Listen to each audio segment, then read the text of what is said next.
Hey guys. Hello. Mute. Hello. Hello. Hi. Hi, can you hear me? Yeah. Yep. Okay. I won't start letting everybody in for another about 10 minutes if you want to do adjustments and play around with it a little bit. Okay. Will it come up? What? Like the picture. I don't know. Can you see us? I can. I cannot see anything.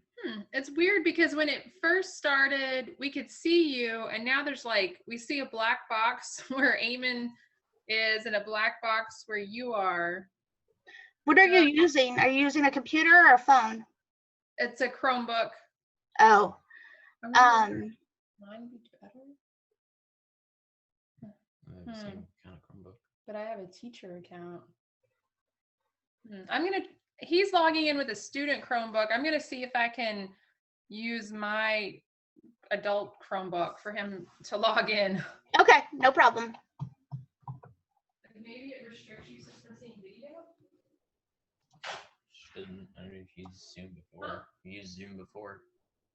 Well, I don't know why has it looked like that? No. Should I just like try exiting and going back in? I guess you could try that. All right. I'm gonna try exiting and going back in. Okay.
Okay, I can see now. Okay, good. Awesome. All right. I'm going to be piddling around a little bit. So we had people sign up overnight, and so I'm going to send to them. Okay, cool. We'll adjust camera angles and stuff like that. Okay. Where is your charger port? Chair over there. I'm just gonna go ahead and plug it in, okay? It might be upstairs in the TV room.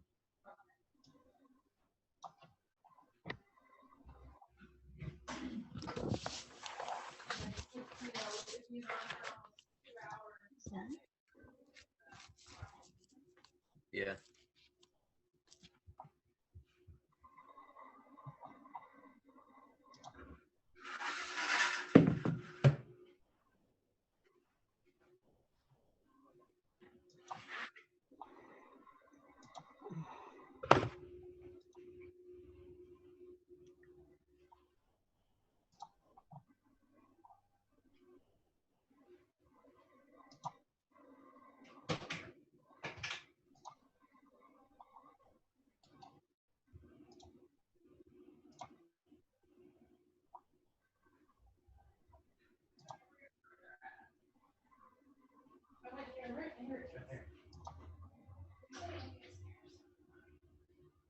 Plug it in, but like, get the wires out. They're not annoying.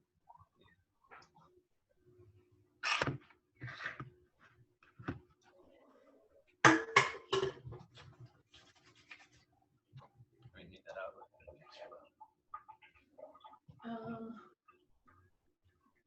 It says it should last 6 hours anyway. At a full battery.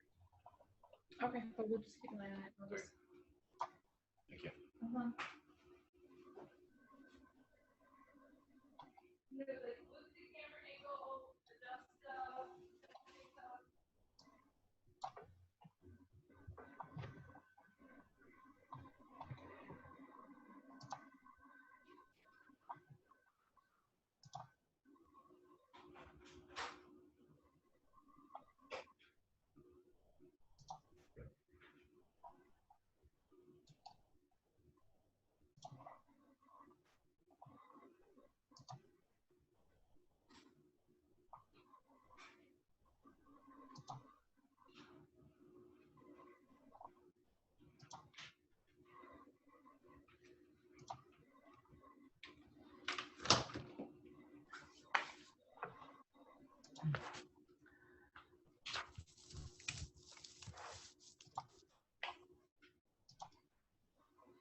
Anymore. There's another container.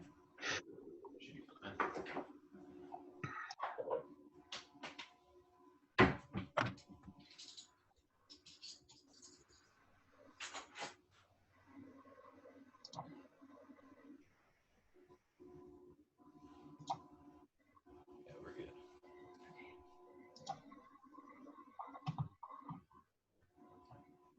Kai says he's gonna try and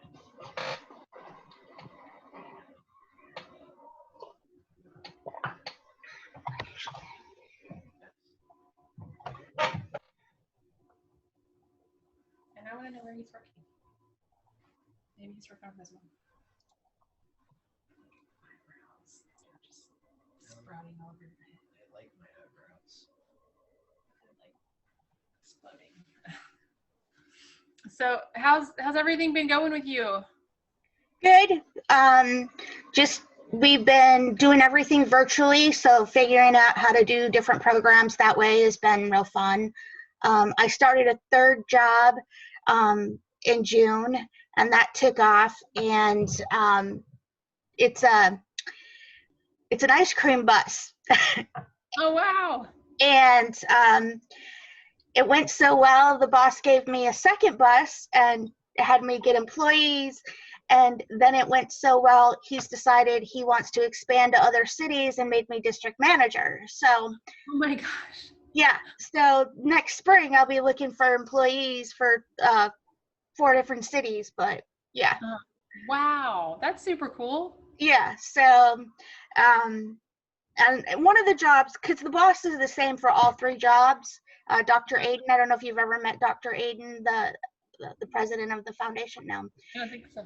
Yeah, he's the boss for all 3 jobs, and one of them is I set up moves for people in Jacksonville, Florida, and we both decided that it would be best to find somebody down there in Jacksonville to set up to do it.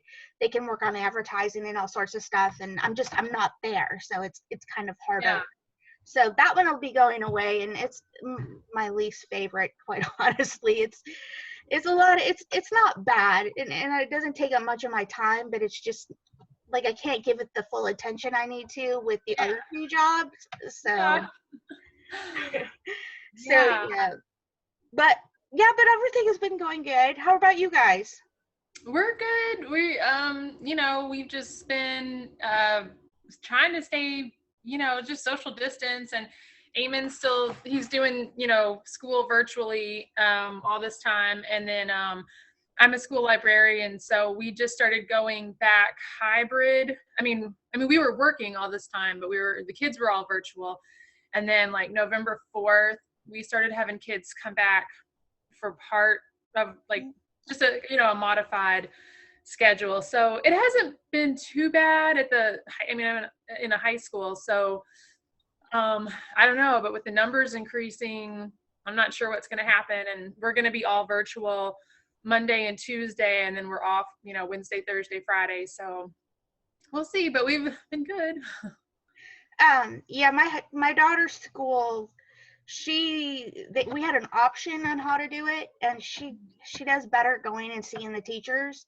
So we did the hybrid to begin with, and they just had their 6th graders come back last week, and she's supposed to be going back full time on the 2nd of December. But like you, I'm wondering, with the numbers increasing so much, if they're gonna switch it over, so. Yeah. But she goes to Lexington too. Where do you? I'm in Richland too, and Eamon's Richland too also. But yeah, I know of some of my friends that teach high school in Lexington too, and I know they've went back a lot sooner than we did. And yeah. Yeah, they started like right off the bat. They started hybrid, but like at first my daughter there was only, I think, 9 of them in the classroom, 9 kids in the classroom. And Mhm. then instead of having the kids switch classes, because she's in middle school, they Uh-huh. had teachers switch classes. Oh, okay. So, and which kind of made sense, because even though that they switch classes and go to different teachers, it's all the same group of kids going and switching.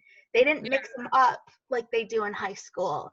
So it was Yeah. always, and until they get to their electives, because she goes to Busby Creative Arts Academy, and so their electives are, different for every kid. So, but what they do there is, like, 6th graders have their electives first and second period of the day, and 7th graders, third and fourth, and 8th graders, like, so they're only going to their electives at a certain time of the day. So Yeah. That's good. um so they're not all like mingling together, so, or they weren't. Like I said, they're supposed to be going back full time on the 2nd, like, but they're still going to do social distancing and all that sort of stuff, because at the and during the summer you had to you either had to sign up for virtual for the entire year, or do the hybrid with the exception of going back.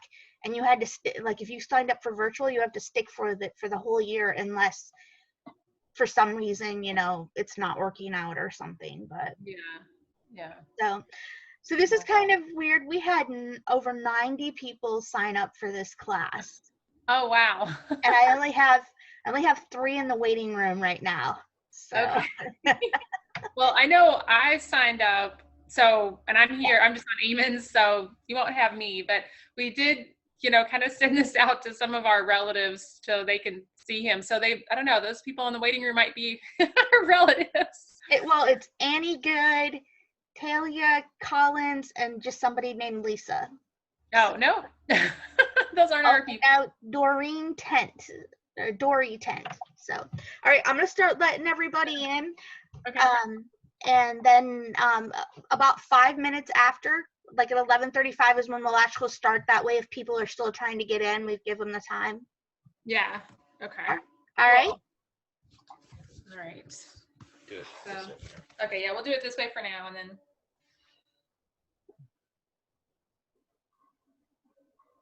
Make sure this wasn't. You can, like, in a minute. Well, I guess maybe she'll introduce you. You can also. That's awful.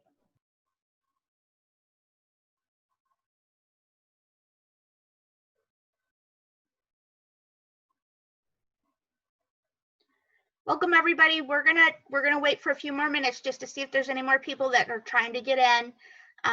So just please be patient.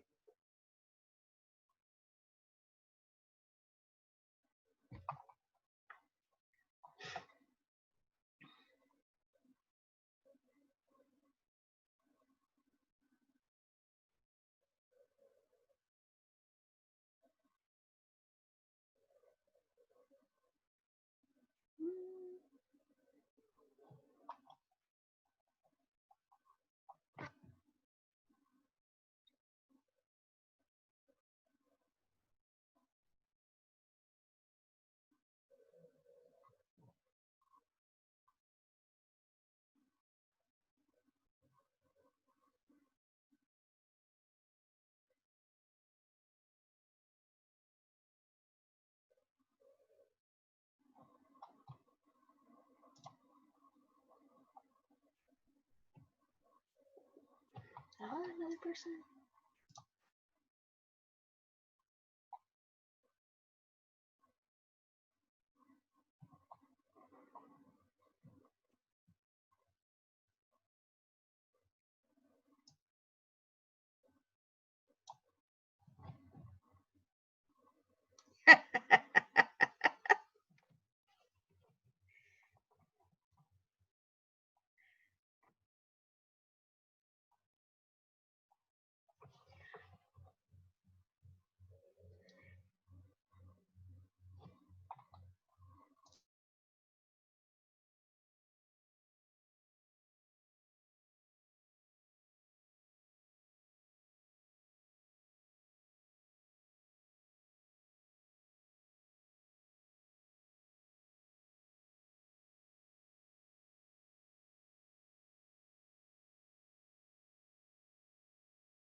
Why can't I see me?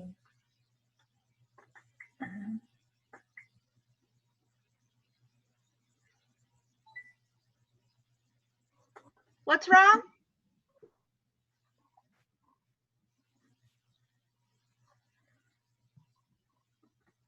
I can see you, but I can't see my family. I can't see me. My grandson is the one that's doing Oh, the demonstration, and I saw he and my daughter for just a moment, and they're gone. maybe restart, Mom? I see you. Okay, yes, once they start talking, they'll pop up on the screen, but they're muted right now. We're waiting a couple more minutes to just make sure that everybody that wants to get in has gotten in. I know my internet has been slower this year or for the last few months, so just giving everybody a chance to get in. Okie doke, sounds fine. All right.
Okay, I'd like to welcome everybody to the Atlantic Institute's Cuisine of Different Cultures. We started this off by just doing Turkish cooking classes in person when we were able to do that. And we decided to expand it to include other cultures, and it's going really well. If you know of anybody who would be interested, if you are interested in yourself, you can send me a message in the chat here. Also, I'm going to send the ingredients list through the chat. And if you have any questions, you're all muted right now, but you can unmute yourself and ask questions. And I'm going to turn it over to our grand chef. Hello, my name is Eamon, and I'll be teaching you today how to make a Yule Log, which is like a rolled cake filled with filling. It looks like a log. Yeah, and I'm Eamon's mom. He's the baker in the family, but I'll be assisting, and I can help monitor the chat and adjusting the camera so you all can see what he's doing. And his deep voice has a tendency to go subsonic, so if you're having trouble hearing, just maybe shout out or type something in the chat and I'll get him to repeat it. All right. Okay, I think we're gonna get started. Okay. So, I'm gonna go over ingredients first, or? Yeah, well, just gotta make sure. Okay. All right. So, going over the ingredients for the cake, you need 6 large eggs. Okay. Half a cup flour, 1/4 of a cup unsweetened cocoa powder, 3/4 of a cup granulated sugar, 1/4 of a teaspoon salt, And for the filling, 1 1/4 cups heavy cream, 1/4 cup powdered sugar, 1 teaspoon pure vanilla extract. And then for the frosting, you need 1 stick of butter, 1 1/2 cups powdered sugar, 5 tablespoons cocoa powder, 1 teaspoon vanilla extract, and 3 tablespoons heavy cream. And then I'll also be using some fondant for decoration as well. All right, so first, first gotta preheat the oven to 350 degrees.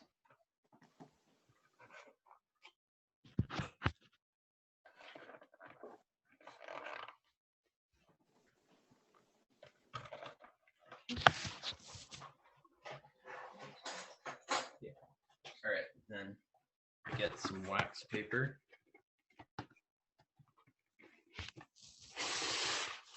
And for this cake, the recipe says to use a jelly roll pan, but I am using a broiler pan because it's easier to use. It's about 13.5 inches by 10 3/4. That's just ingredients. Yeah. Oh. As far as a substitute for the heavy cream, I am not sure about a substitute. I know sometimes are you looking for a lactose-free substitute?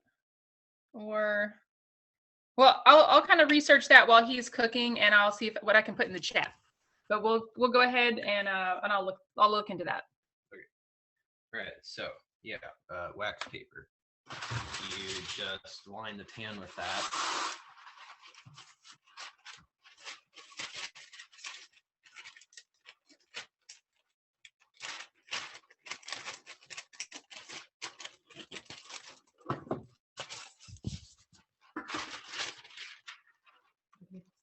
Yeah, that's fine. It's okay if it's too big. You can just push it down. You have to make sure that it's pushed down all the way so you can get the most cake spread.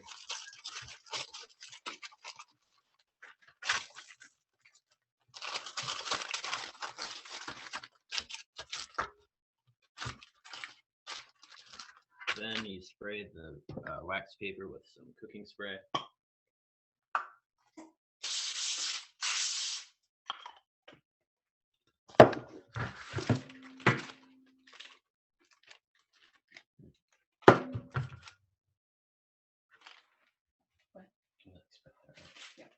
All right, so now that we've got that done, we'll just put the wax paper up. And we can begin making the batter for the cake. First, we mix together the flour, cocoa powder, and salt. The pan size was 13.5 by 10 3/4 and 1 inch deep. They call for a jelly roll. Yeah, but the recipe calls for a jelly roll pan. But you like this. But I would use the broiler pan. Okay, so flour, cocoa powder, and salt. How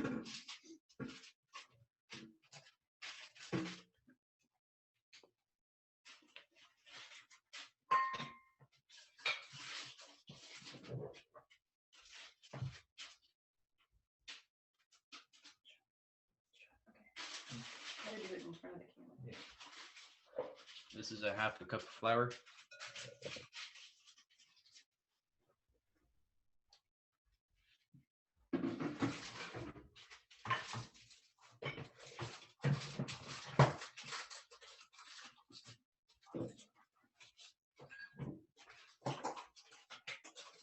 Then 1/4 cup unsweetened cocoa powder.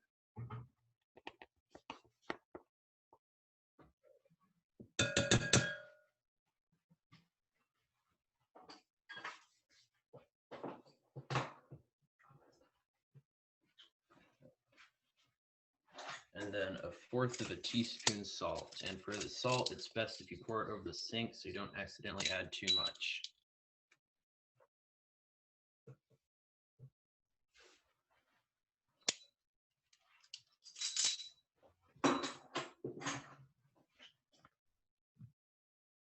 All right, now just get a fork. You mix that together.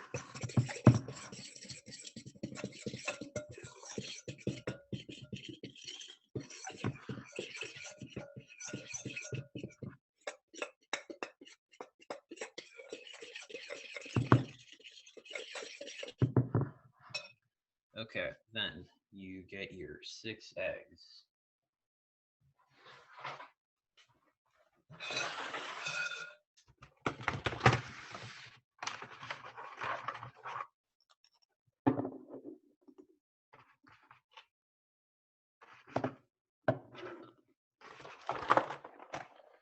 And get 2 small bowls. Because you need to separate the egg yolks and the egg whites.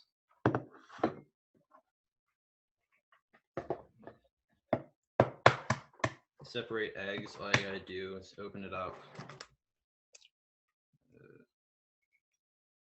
and just pass the egg yolk in between the shells until all the egg white is in one bowl.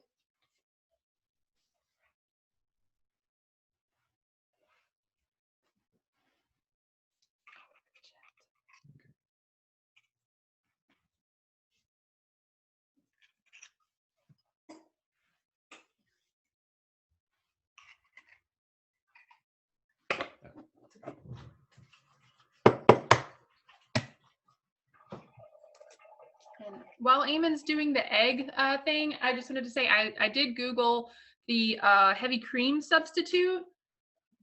Most, I don't know if you're trying to avoid milk products, most of them do involve milk things, but there is a soy milk and olive oil substitute. There's milk and cornstarch.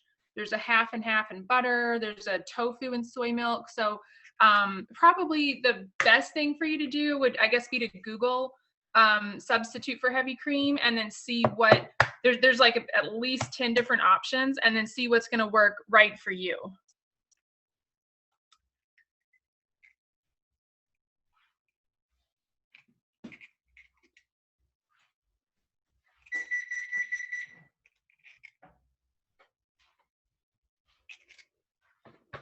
Halfway there.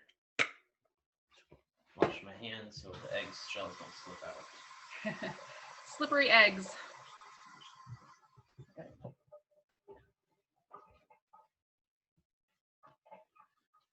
If while separating the eggs, a piece of eggshell falls in, you can just wet your finger, press it against the, I think there's a piece right there actually. Yep. Wet your finger, press it against the eggshell, just kind of scoop it up the side of the bowl. There we go. Okay.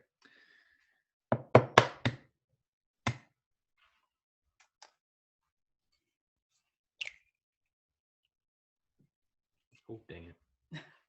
That's fine. Yep. Okay, I'll look for it. Okay. Oh, wait, there it is. And if you can probably suck it out. If you happen to accidentally get a yolk in there, Yeah, the yolk broke. well, you can get have one of these handy suctiony things. It's not gonna work, it's broken. It'll kind of work. Oh no, it didn't work. Okay, that didn't work.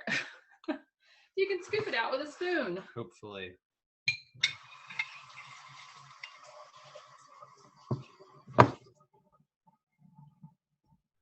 Yeah, that works. Close enough. If the egg yolk breaks, try and scoop it out with a spoon. It's not too much of a problem though.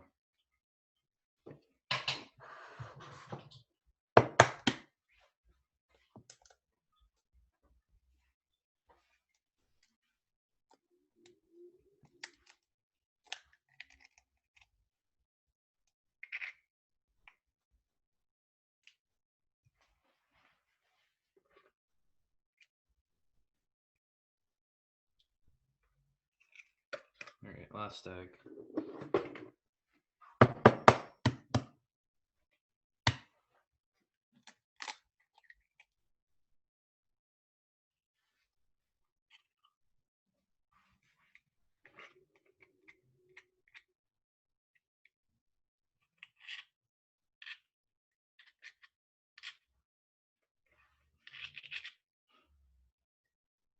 Okay.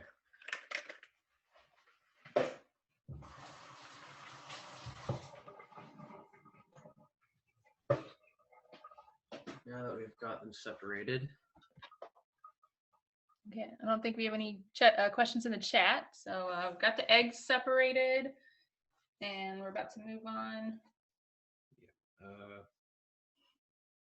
Okay, so once you've got that, you just beat the egg yolks a little bit. And do you prefer using a fork or a whisk, Eamon? I use a fork because you need a whisk for more important things. Once that's beaten, you get half a cup of sugar.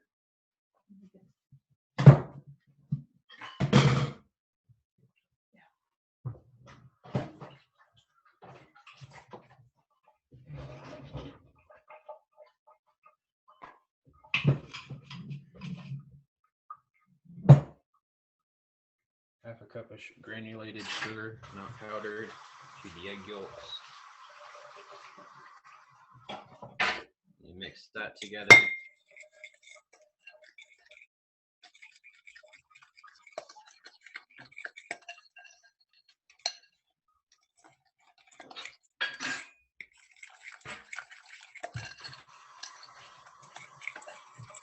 And then you just add that to the flour mixture.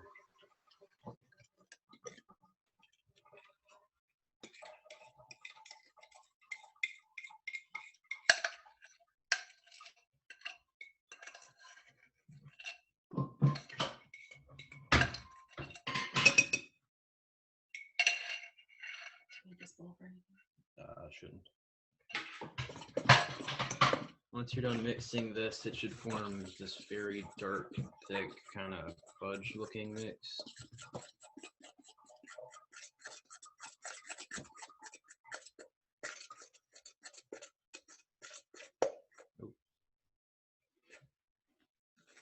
Yeah, it does look really thick. Mm-hmm. Soon it will get harder to mix. They didn't hear the last thing he said. Oh, when you add the egg yolk and sugar mixture to the flour mix and just stir that together.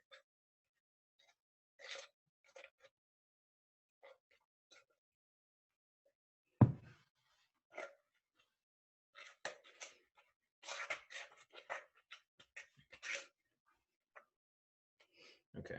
Yeah. Set that aside. Now we need to beat the egg whites until stiff peaks are formed.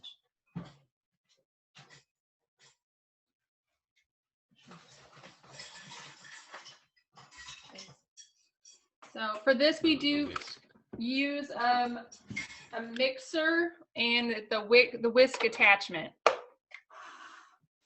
And this might take a while.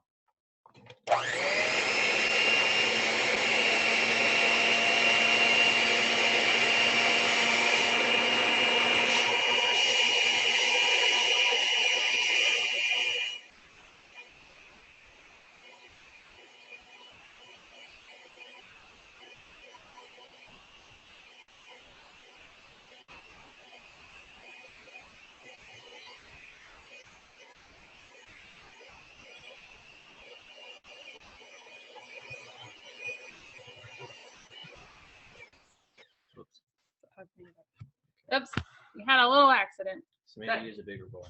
Yeah, use a bigger bowl.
About halfway through, we're going to add another 1/4 of a cup of granulated sugar.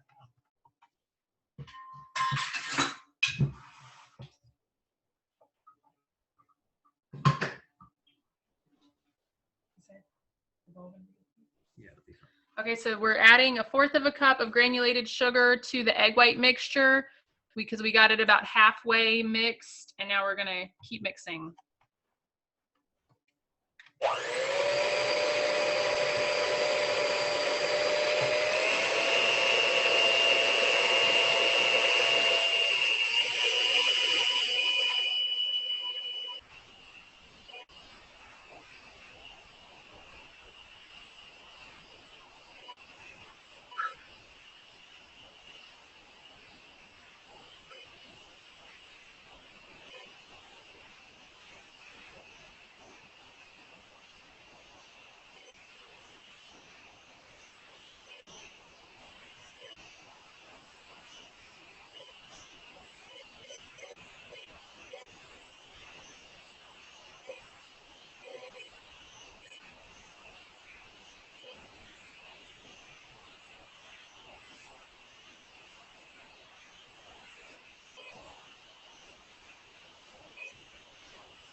Almost there.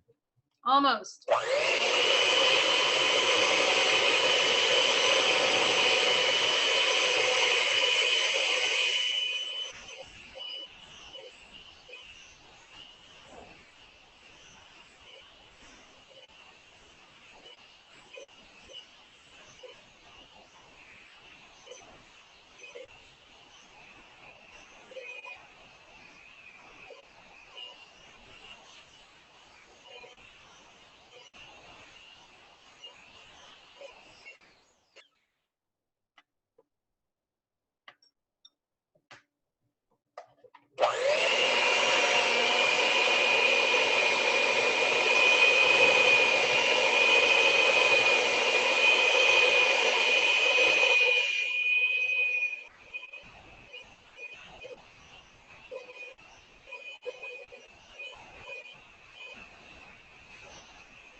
All right, that should be good.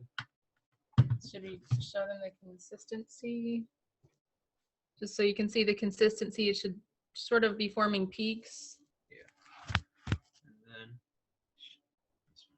you add half of it to this. So half into the mixture with the flour and the cocoa powder.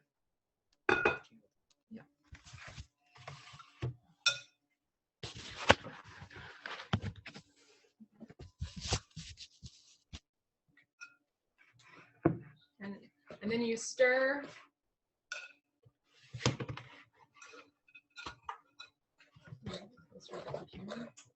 Let me get that closer to the computer so they can see. So you got to stir really hard because that flour mixture is pretty thick.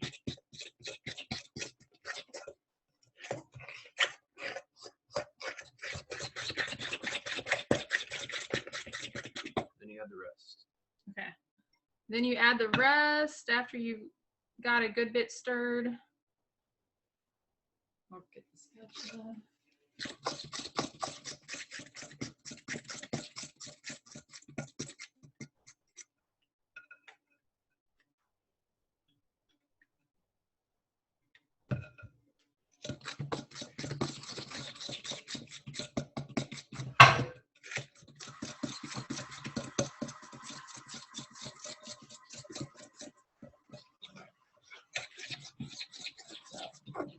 Keep stirring. Make sure to get all the mix off the bottom because there definitely will be some.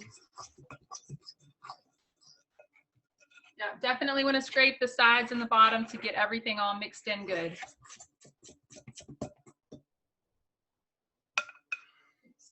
Continue to spoon in a bigger fork.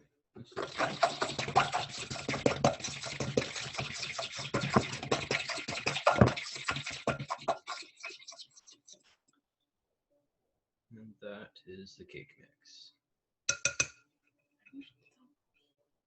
Those are bubbles.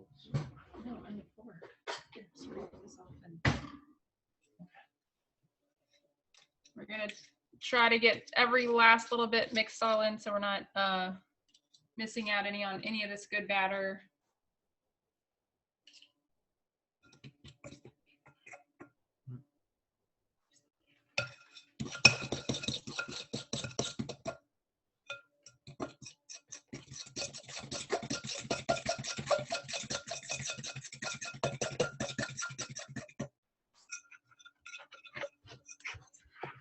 So now after we've added the eggs and the sugar, it's a lot more, more liquidy, more like cake batter.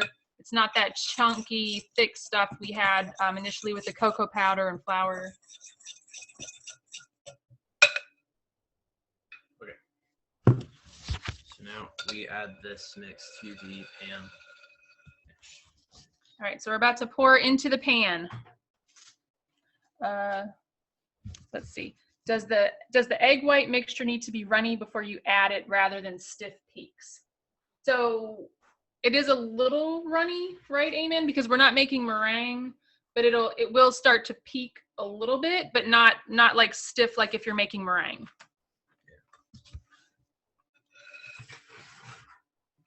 Okay, so, and it's very bubbly, so that's because we wanted it very aerated, right? Yeah, makes a fluffy cake.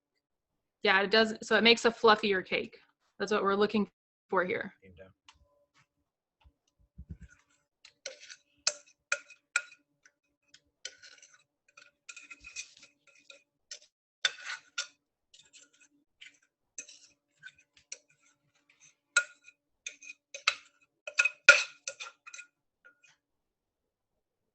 And then we'll get our spatula.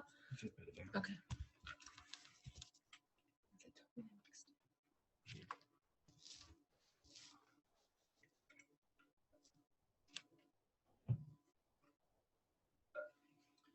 And then you just tilt it a bit to get it spread out the whole pan. Yeah. So yeah, you want it spread out on the whole pan.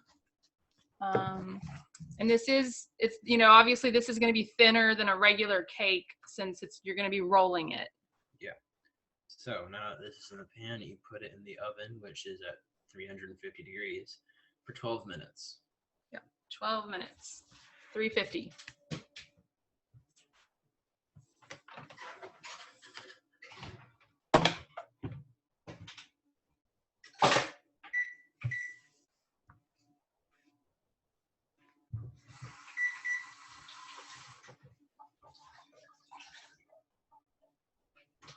Okay.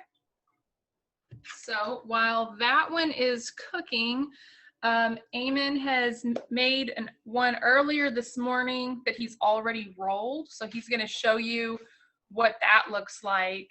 And then he's going to show you how to make the icing and the filling. Yes. How do you want to try?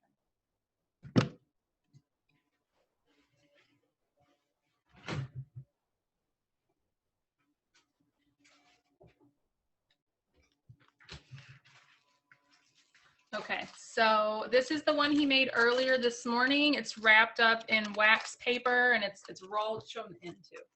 Yeah. So there's, you can see kind of what the end looks like. What do you need? I don't need this at the moment. I just need to make the other stuff. Okay, so he just wanted to show you what that looked like, and then he's going to start making the filling and the icing. And then once that cake's out of the oven, I'll show you how to properly roll it. What do you need now? What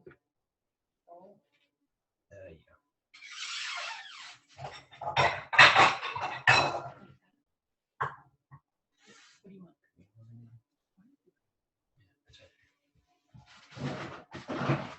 Okay, so what are you making first? Right now I'm making the whipped cream filling. All right, so we're going to be doing whipped cream, and we'll be using the beater again for that. Yeah. All right, so for the filling, 1 1/4 cups heavy cream, 1/4 cup powdered sugar, a teaspoon of pure vanilla extract, and a pinch of salt.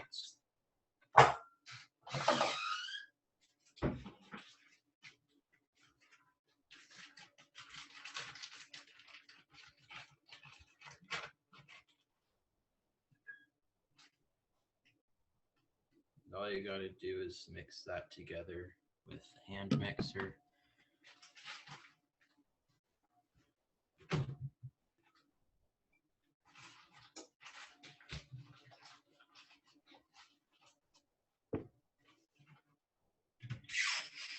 What do you need? What do you need? I'm just getting the measuring cup. Which one? And tell me what you want. I'll get it. Measuring cup. Okay, we're looking for some measuring cups. There. Okay. And so how much of the heavy cream, Eamon? 1 1/4 cups. All right, 1 1/4 cups.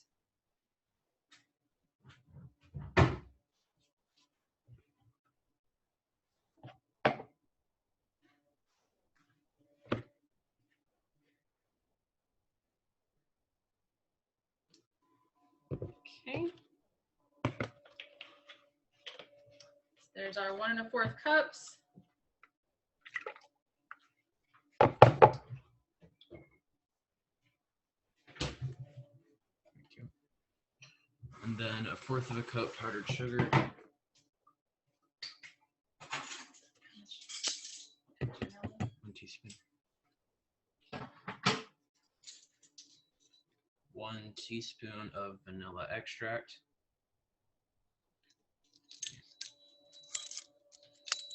And then a pinch of salt.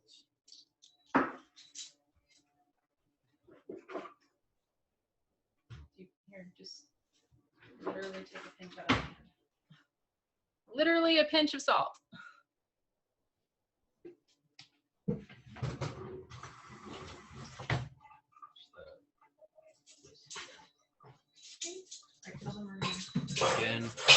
Again, I'm using the whisk attachment to make the whipped cream filling. And you don't need blackberry jam. It can be whatever you want. Blackberry, though, is the most appropriate for this winter dessert.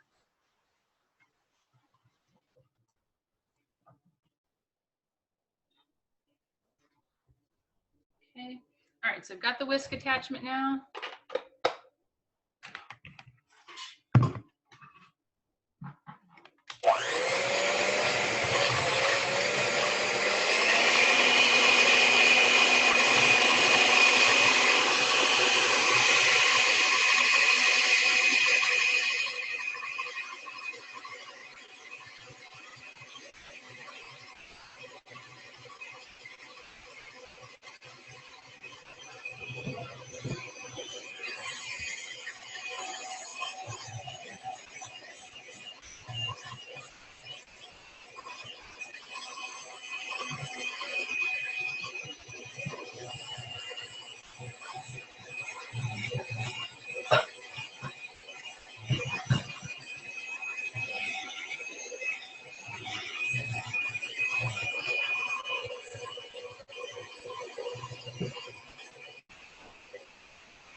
Okay, whipped cream is done. It looks like this.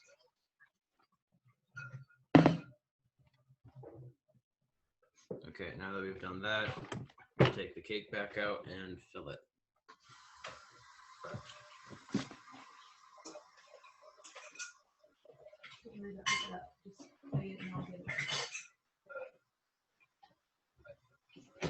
Okay. So, and just to be clear, this is the cake that he'd already made that he'd rolled and refrigerated.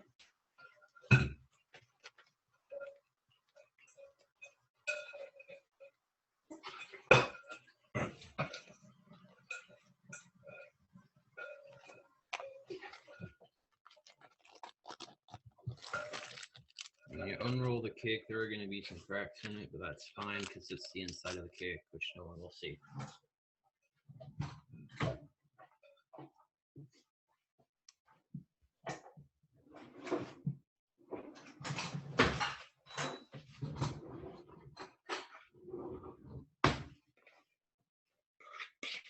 So you take the whipped cream and you put the whipped cream on first? Yeah.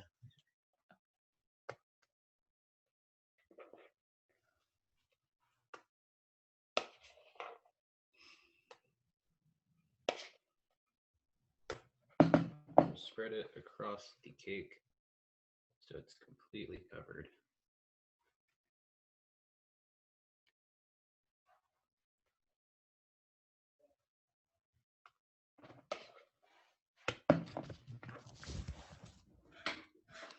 And you can see the cake is pretty thin since we just did that. We were just baking it in a 1-inch deep pan. So that'll help with the rolling of it. Mm-hmm.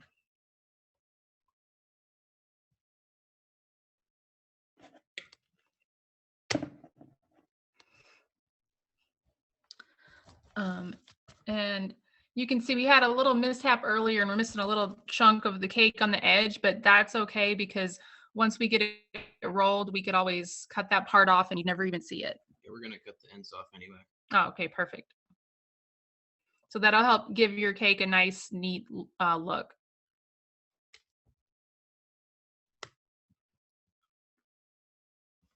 Okay, I'd say that's pretty even. So now you get your 5 tablespoons of blackberry jam. Or whatever kind of jam you want to use.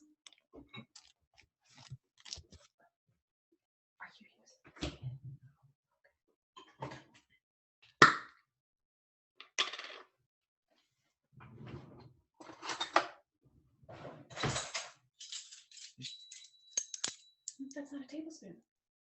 All right, so here's a tablespoon for your 5 tablespoons of jam. You don't really need an exact amount as long as it's spread out evenly.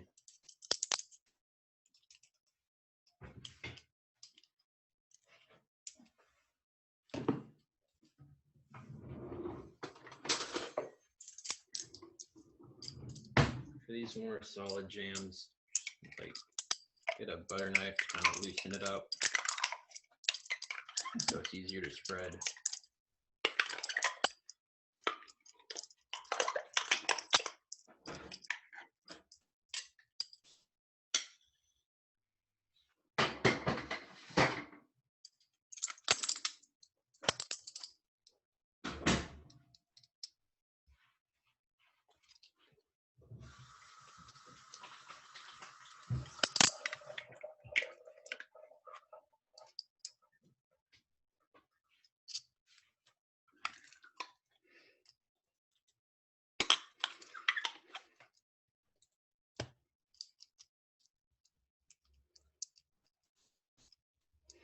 Yeah, so you might want to, as you're putting the tablespoons of jam on, you might want to distribute them as Eamon's doing, and then that's going to make the spreading a little easier, distributing it across the cake.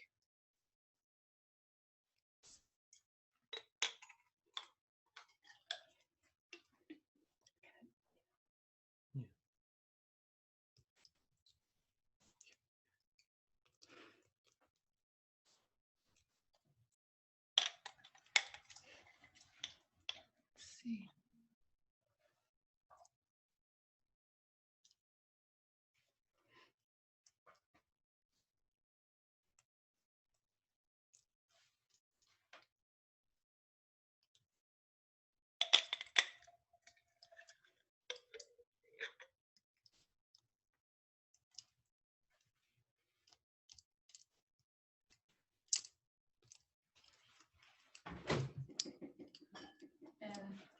And just to show you what Eamon's using right now, I got the Polliners All Fruit Seedless Blackberry Jam. But again, you can get whatever your preference is. And this container it's 10 ounces. Again, it's not going to look pretty, but it's the inside, so no one cares. That's right. As long as it tastes good, which it will.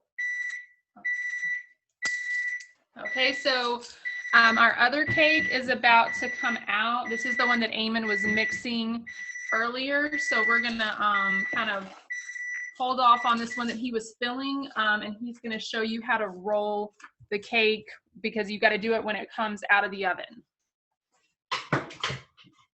Where are you going to work? Do you want me to move this?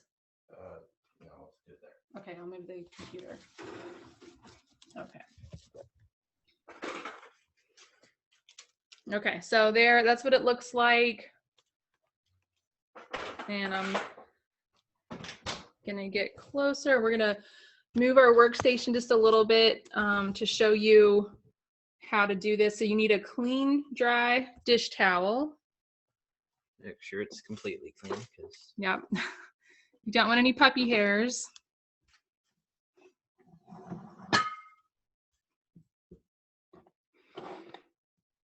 And as you can see, he's laying out the dish towel on the countertop.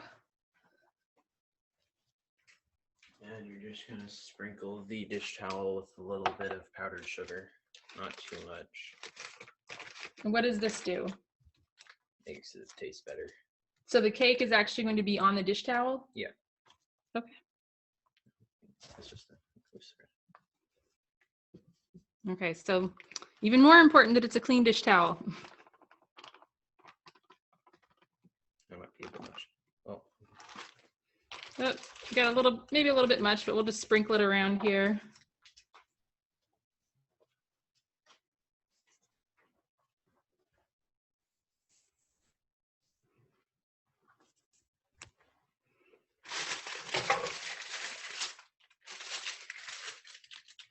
Okay, so I think he's getting ready to do a flip.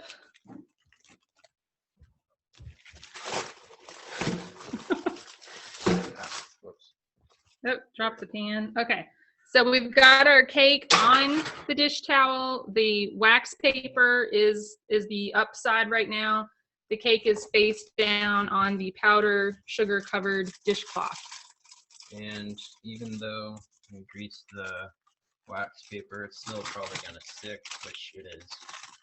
This might take a while.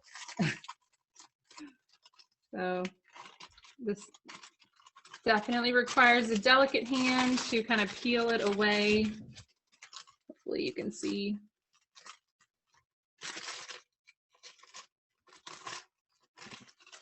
I'm gonna get that put off in a minute. Yeah. It's okay if it doesn't come off as one piece. You can just take it off in segments. Oops. But again, we don't worry too much about the edges because those are going to get cut off anyway.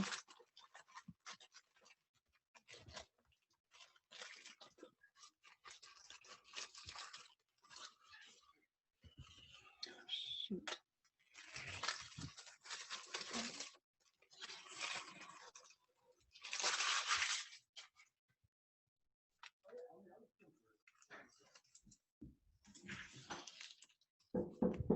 Oops, sorry, we've got a guest coming through the door.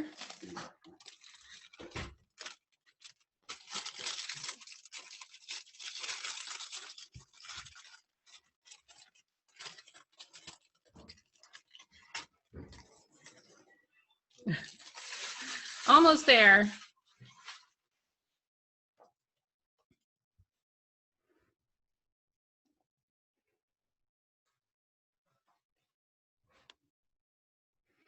So maybe we did put, like I said, we did put cooking spray on the wax paper, but maybe if you just really, you know, make sure every kind of surface of the wax paper is like heavily covered, that might help. Well, you can always just cut that edge off if you want. Okay. We might just cut this one edge off. It's being a little bit problematic, but I think Eamon's just about got it. The wax paper really wanted to shred today. Cut off there you go. Okay.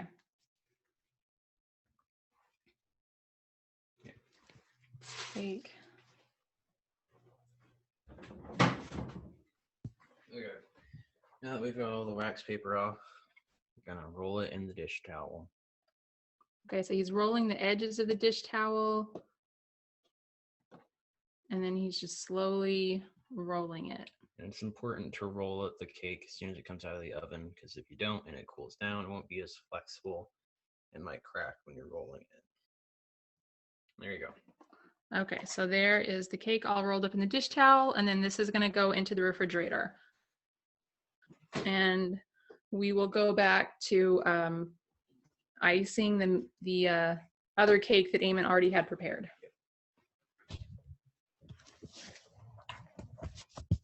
Okay.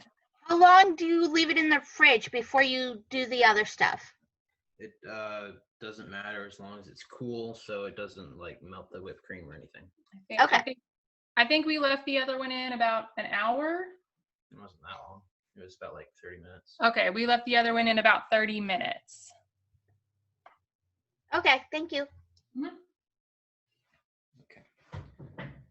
So we're going to roll this cake back into a log now that it is filled, but without the dish towel? Yeah, it's just gonna, I mean, like, it'll be wrapped around the cake, but not inside it like it was before. And yeah, Alright. it's thick a little bit too. Okay, so he's rolling. You have to use cake. the towel or wax paper to help create a nice tight roll. Yeah, so he's rolling, but he's using the wax paper that this was under to help him roll.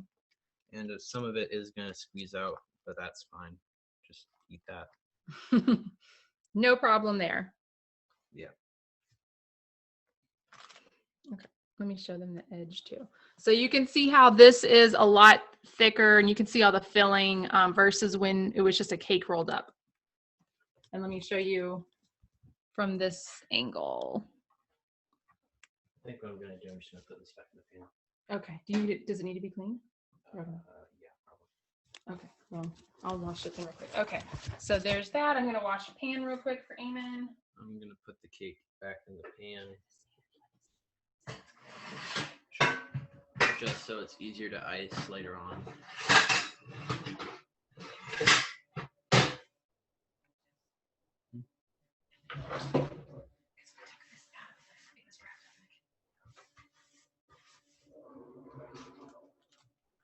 So we're gonna. If there's any cakes or cracks in the cake, I mean, that is also fine because We're gonna.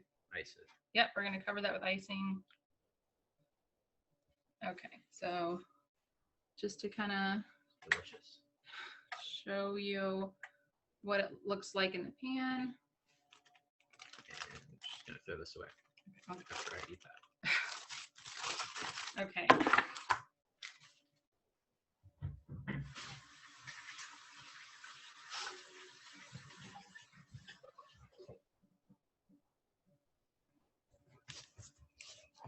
Okay, so right now we've transferred the rolled cake to like a 9x13 pan just for ease of icing and decorating. So that's kind of what it looks like in the pan. Don't worry about that. Okay, so now I'm gonna cut the edges off. Okay, yep, so.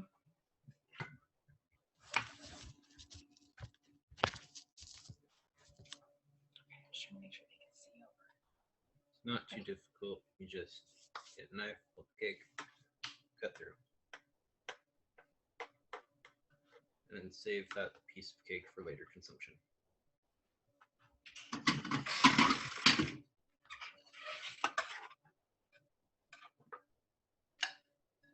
Okay.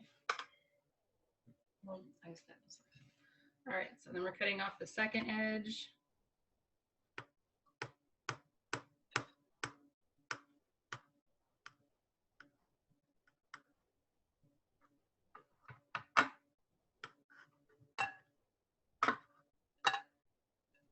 All right, so there's the edge. We've got a lot of cream and jelly in there, so that's okay. We like those things. Okay, now we're just gonna put this aside for a second and make the buttercream icing.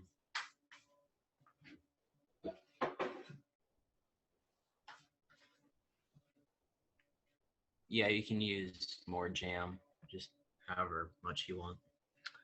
So yeah, so I think the recipe called for 5 tablespoons, and we actually used pretty much all of a 10-ounce container of the blackberry jam. So it's really your preference. And you can also do the jam before the whipped cream, or you could mix it together and apply it that way. Whatever you want to do. Okay, so got a mixing bowl. For the whipped cream, you need you need 1 stick of butter softened, 1.5 cups of powdered sugar. And I guess we should say unsalted butter, just in case that's not clear. You don't want salty buttercream icing. Yeah. 5 tablespoons cocoa powder, 1 teaspoon vanilla extract, and 3 tablespoons heavy cream. So first, is that soft? That's fine. So, And it's softened butter, so it's easier to mix, but do not melt the butter when making buttercream, or else you will ruin it. Just make sure it's soft, not melt it. Right now, first you just beat the butter as is. you're using beaters, not. Yeah. Okay. So we've got the hand mixer back out, and we're going to be using the beaters, not a whisk.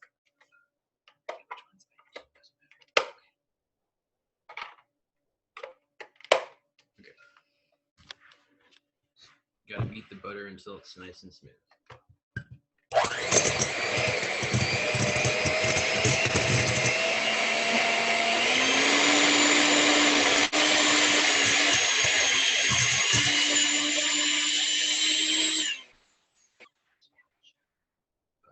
One and a half cups. That's nice and soft.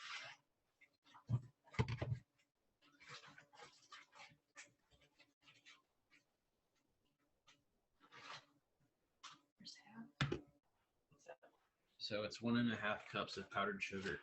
So that's, oops. All right, there's a half.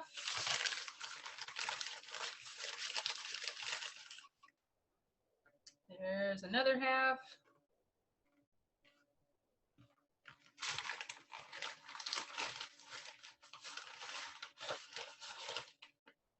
And our last half.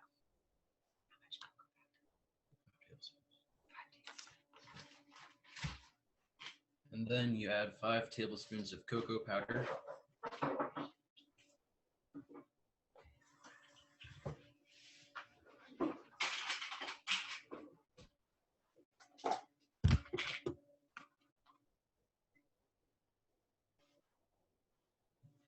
There's 1.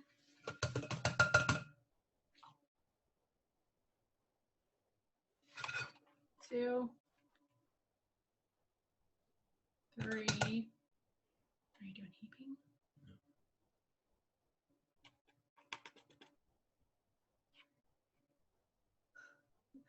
Cocoa powder doesn't want to cooperate. 4.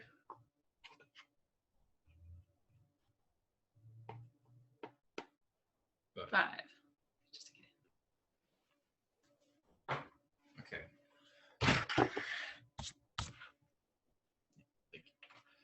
Now Alright. beat this together. Do you need the vanilla? Not yet. Okay, so we're not adding the vanilla quite yet. We're just beating the butter, powdered sugar, and cocoa powder.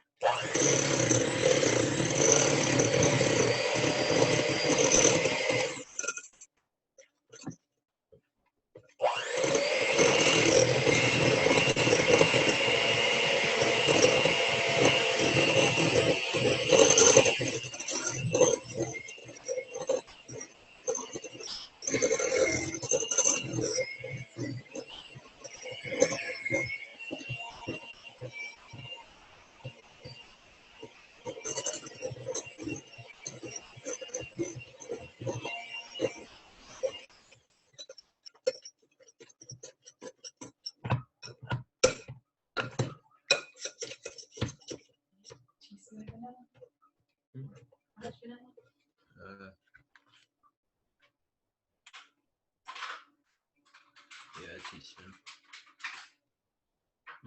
that's mixed, we're going to add a teaspoon of vanilla and 3 tablespoons heavy cream and a pinch of salt.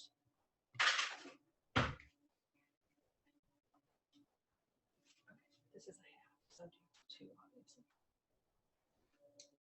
So we've got a half a teaspoon measuring thing right now. So we're going to add 2 of those. So there's 1 and 2. So there's our teaspoon of vanilla. And we're getting the heavy cream. 3 tablespoons. All right, 3 tablespoons of heavy cream.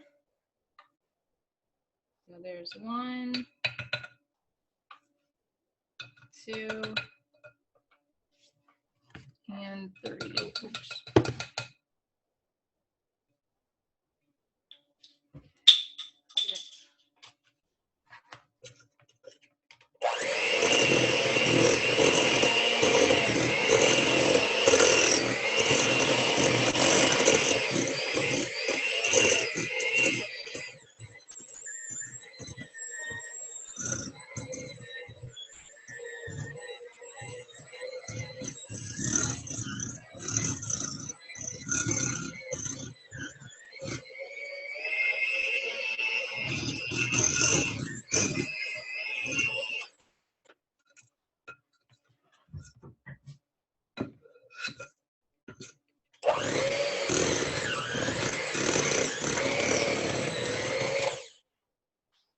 And then the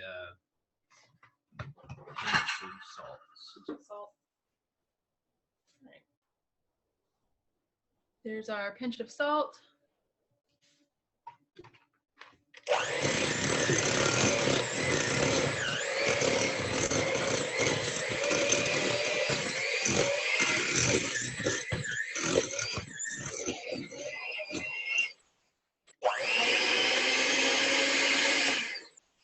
And there's the chocolate buttercream icing.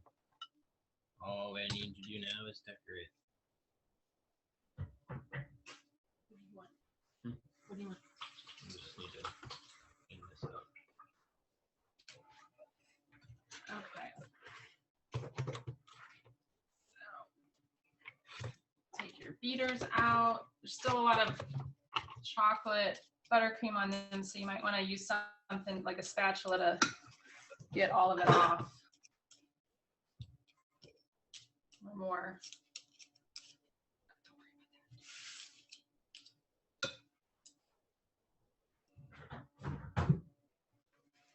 Okay.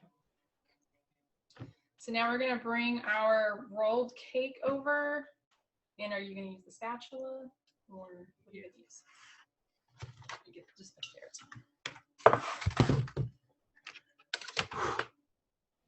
Okay, so we've got our rolled cake here. Okay. So There's got a spatula. And you probably want to, you're going to do it in like small chunks. Yeah. So it's easier to spread. try and get a thin layer of icing on the cake, because if it's too thick, it'll be really sweet.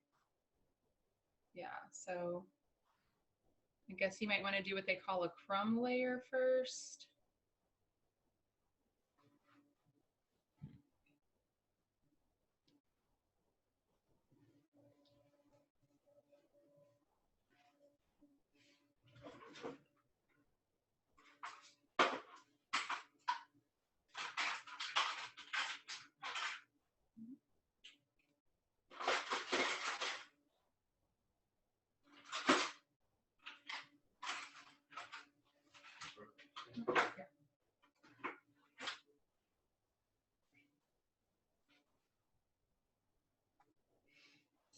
So, Icing's a bit thicker than I remember, so I'm gonna use 2 spatulas. yeah, so if your icing is a little bit thicker than what you want, you could always add some a little bit of what extra heavy cream to thin it down a little bit. And again, if your icing is too thin, you could add some powdered sugar to thicken it up. And sometimes it's just a personal preference if you like more of the cream or more of the powdered sugar.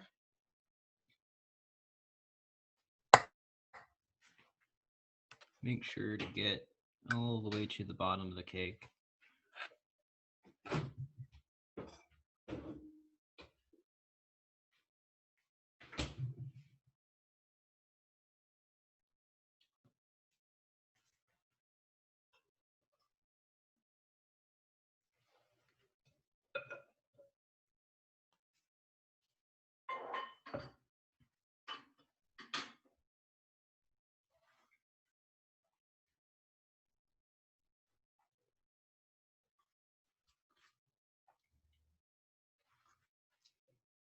The good news is you're making this look like a log, so that's pretty forgiving. You can do a lot with the icing and kind of like the bark and the lines. So Yeah, I'll show you how to make it look like bark.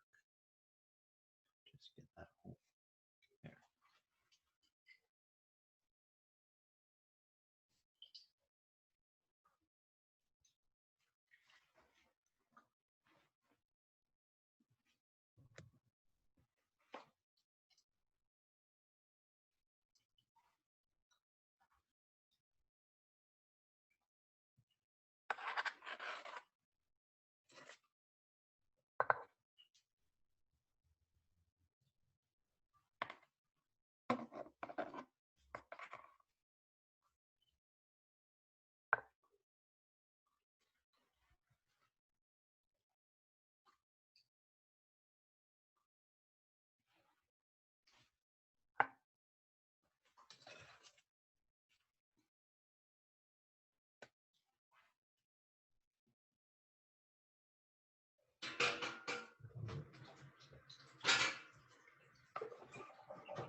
and then you're also going to make sure you cover the ends, right? I mean, No. The ends are left uncovered. Okay. You want to see that nice spiral. Well, Right. sometimes nice spiral. Yeah.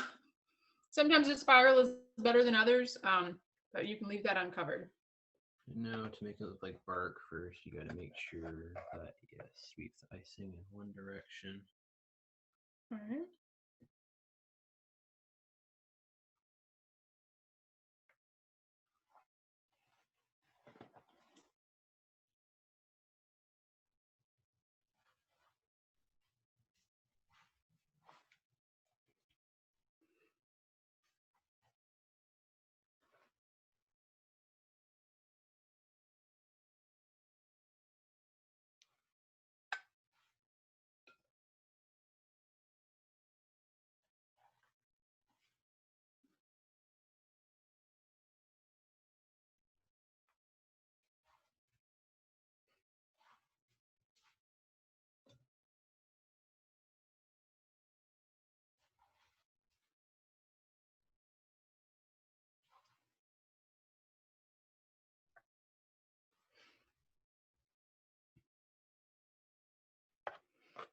Okay. So you can see how when he's doing it in one direction, it does look very bark-like. Then Oh, get a fork, gently drag it across the surface to create some lines.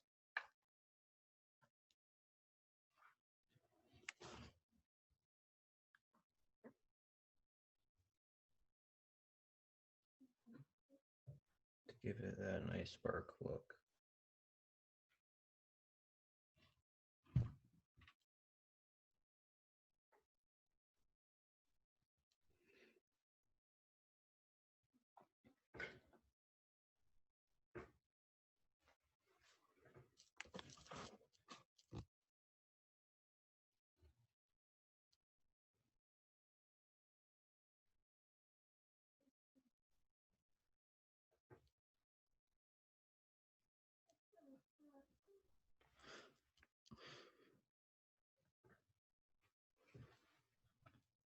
Okay, and Eamon's very thorough, so he's even kind of lining the underneath of the log.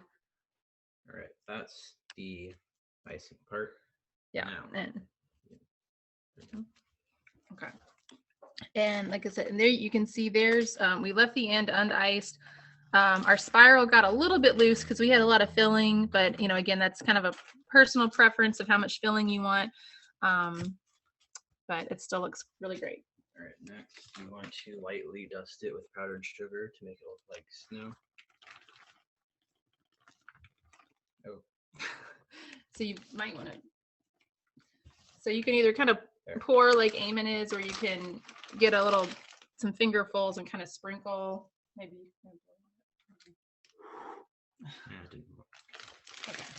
So anyway, we had a little bit of a snowfall on our log. And finally, And if you want to get really fancy, what I did is I made some little holly berries and leaves out of fondant. And fondant, you can buy it colored or uncolored and dye it yourself. yeah. I got green fondant and white fondant, and dyed the white fondant red. So we were only storing it in. No. What? Dropped it. Okay, we'll get it. It's okay. We were only storing it in the microwave to keep it out of the way, but there's no reason to microwave your fondant, just FYI. So, so we've got this very vibrant green fondant. We got this from Michael's. They sell a variety of colors. They also sell the white fondant. They were out of red, so we got the white, and then Eamon used regular food coloring to dye the white red to get those nice berries. You could also, if you get creative, you could put like little lines in the holly leaves with a knife, to make it look more leaf-like.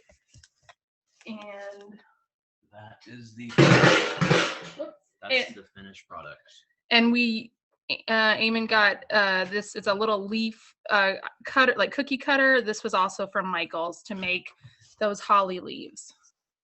But that is that. Ask a few questions. Any final questions? Yeah, any final questions, anyone? Other than what their address is, because I know I want to come over and have a slice. That looks awesome. Thank you. Yeah, and yeah, I see some. You want to comment on the comments? Say that that's an idea to. Yeah, it's adding nuts and coconuts. Pretty good idea. Yeah. Never thought of it before. Yeah, so you can, obviously kind of, make this, if you don't like one of these ingredients, like the jam, you can kind of change things up, add some other things. Maybe if there were coconut, you mentioned coconut, would coconut flakes work as maybe a snow look too? Yeah, and I also don't like jam, but I think it goes really well with this cake. Yeah. So. All right. Thank you, Eamon and Marty. I'm going to play, we have an Atlantic Institute video for those people who don't know what we are about. It's just a short, not even 2 minutes long. And we usually play it at the beginning, but last time I tried to do that, my computer froze up. So I apologize now if that happens. I will be sending the ingredients list in an email to everybody that was here today. And I am going to attempt to play this video again. Thank you guys. That was awesome. Thank you all so much. Say thank you. Thank you. He's already trying to go off and eat the extra ingredients. So thanks. I want to share.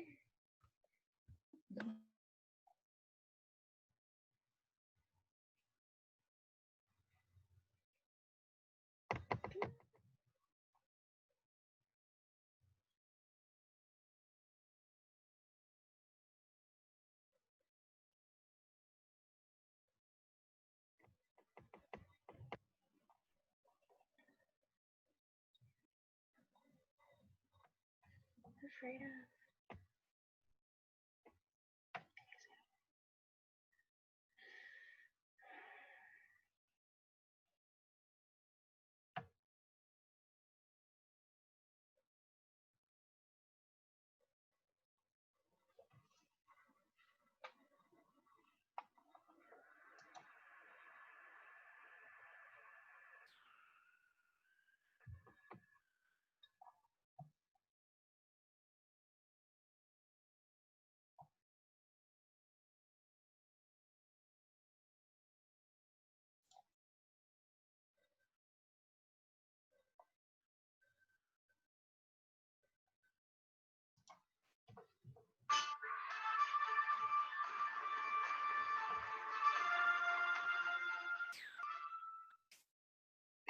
Institute is a nonprofit organization dedicated to promoting harmonious coexistence between peoples of various cultures, faiths, and backgrounds.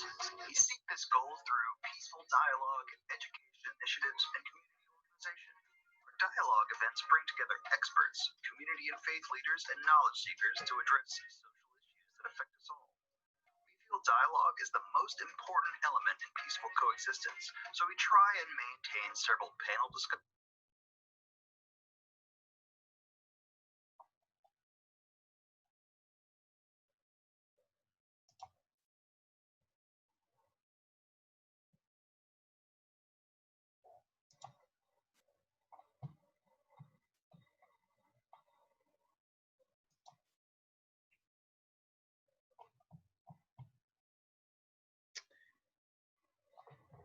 Sorry, everyone. It looks like my computer is not going to play this video. Thank you again for coming,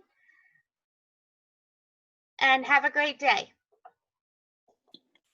If you're interested in signing up for more classes, you can go to Atlantic Institute, South Carolina, and we have 2 more. Well, one is a class, one is we're going to call a potluck, and I am also looking for more cooks to continue this on through the new year. Thank you and have a great day. Thank you. Thanks, Paula.